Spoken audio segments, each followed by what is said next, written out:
Yeah.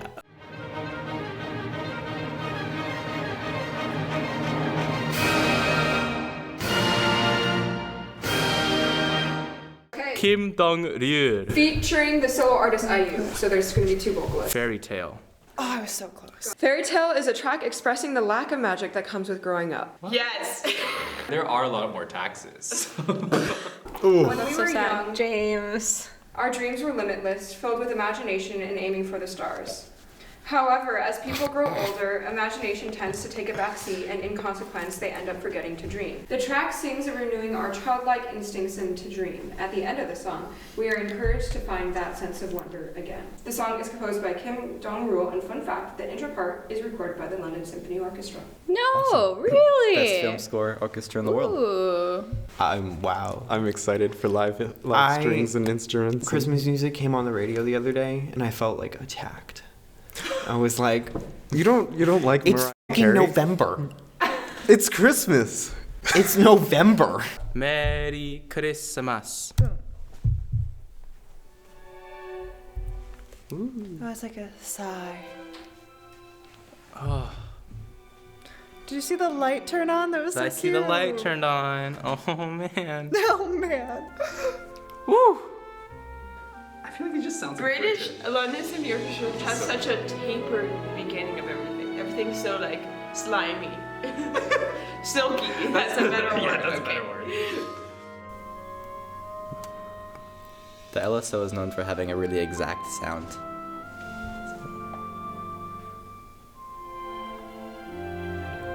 It does bring back all the Disney soundtrack memories.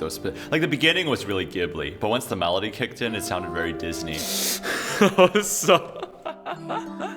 was so stark. Look, the cheesy 80s vibraphone thing is one thing, but somehow this actually sounds inviting. This song makes it sound inviting.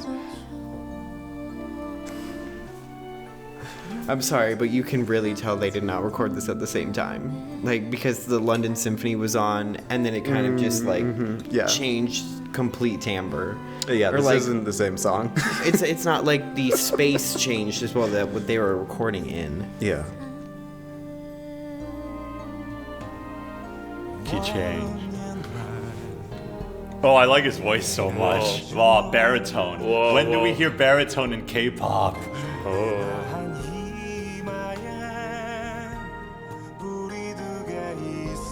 The melody's jumping around a lot. Yeah. Ooh. Is this love a the art. cover, or is this like an original?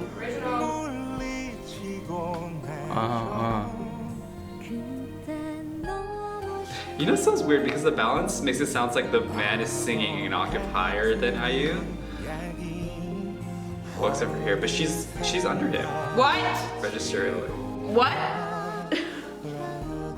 Okay. Are they dead? Oh, it was a dream. They're okay.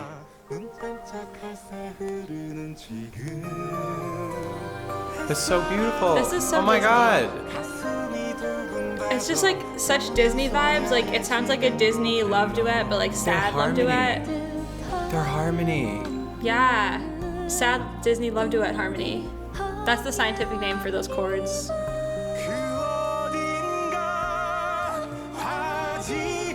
That's pretty great.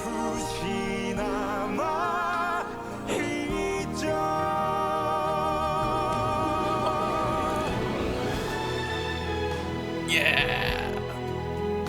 It's a great key change. I love it when the violins play a really fast And it- ascending scale Yeah. into a key And they change. perfectly timed it with the visuals and Yeah. the takeoff.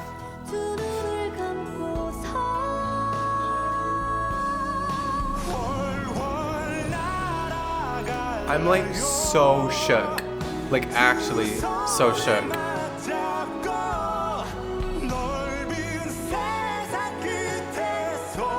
Why isn't this in a Disney movie? It is. Like, actually. I swear. No, like I think this is a Disney song. this is perfect. Deceptive. One more deceptive C sharp minor.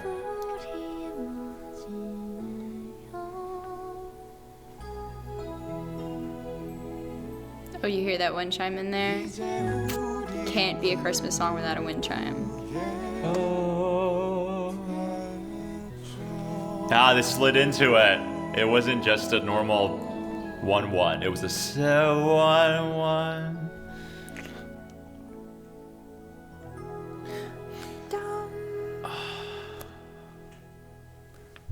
Wasn't that beautiful though?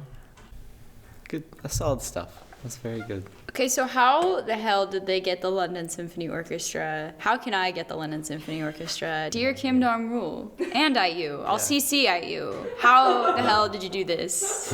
Please What's explain. your secret? Yeah, what moments of that did you like? Maybe talk about what makes a holiday song sound like a holiday song.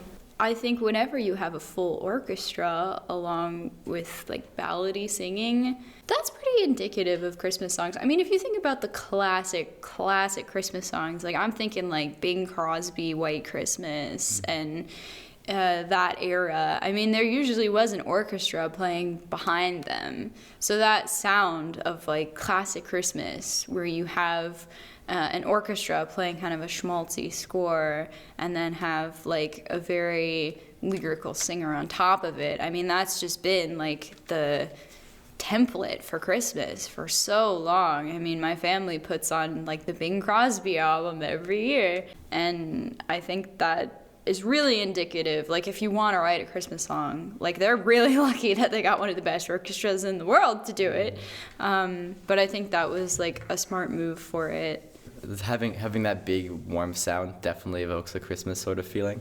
There was a Vox video that was saying the secret chord that makes Christmas songs sound so Christmassy. I remember that. I think I came up with the minor 7 flat 5 is the secret chord. If you just make your songs all minor 7 flat 5, it'll sound like Christmas. That's missing the point. It's sort of, the minor 7 flat 5 was a staple chord of a certain era of composition that a lot of Christmas songs come from, like in the 50s, 40s, and 30s. And so, Bing Crosby. Right, and so bringing back that sort of style, I think, is what makes things sound so Christmassy, just because that's what we've associated it with. Music's nice. I like music. It's very nice, just the wash of sound to create this vastness of a picture. And yeah, their voices, a baritone is very rare. Yeah. It didn't feel like it stuck to a verse, chorus, bridge, chorus structure. It felt like they really were able to take the time during every section. Like, we first introduced IU's voice, and then we changed the key and introduces Kim Dong Ryul's voice. And then, by that point, I already stopped analyzing the song. I mean, of course I paid attention to every key change because those were really nice, but I didn't have to think, okay, where's the bridge? When's the bridge gonna come? There was none of that. I also appreciate how the orchestra sound at the beginning, it sounded like a real orchestra. I mean, it was a real orchestra, but usually for a pop song, they would neuter down the mixing a bit and make it sound a bit more compressed and all that. But here it didn't feel that way. The oboe sounded like an oboe in a big studio/hall. And the string section sounds like they recorded in like big open space, which helped the openness of the song, as you said. It's gonna bug me because I feel like I've heard this exact song before in like English, and I just don't know what it is. I thought it was tasteful. Like, it sounds like like Prince of Egypt or like any other Disney movie where at the end they'll take two really popular artists and have them do like A Whole New World, but it's like a cover and it's got like more 80s synths in the background or whatever. Like, it sounds like that. Did you think that was like more cheesy than touching? Because I thought it was wonderful.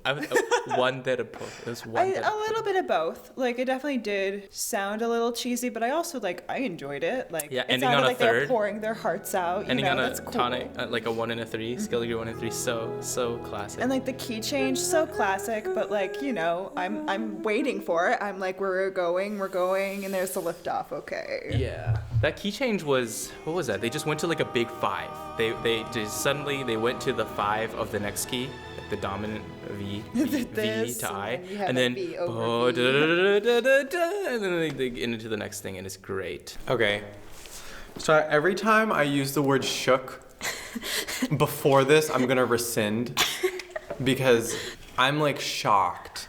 The two vocalists, literally like Disney Prince and Princess. Like, Yeah. I swear to God, like I am crushed that this isn't a new Disney movie. Like, it should be.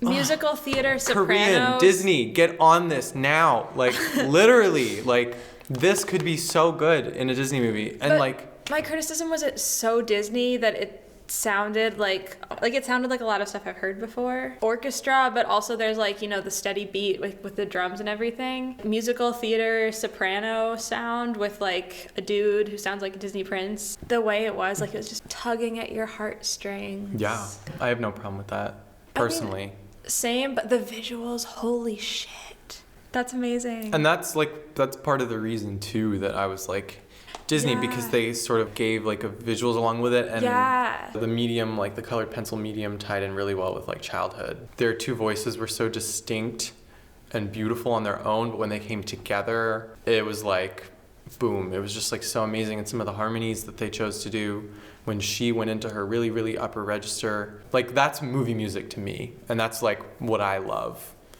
So I'm just like really, really, really down with that.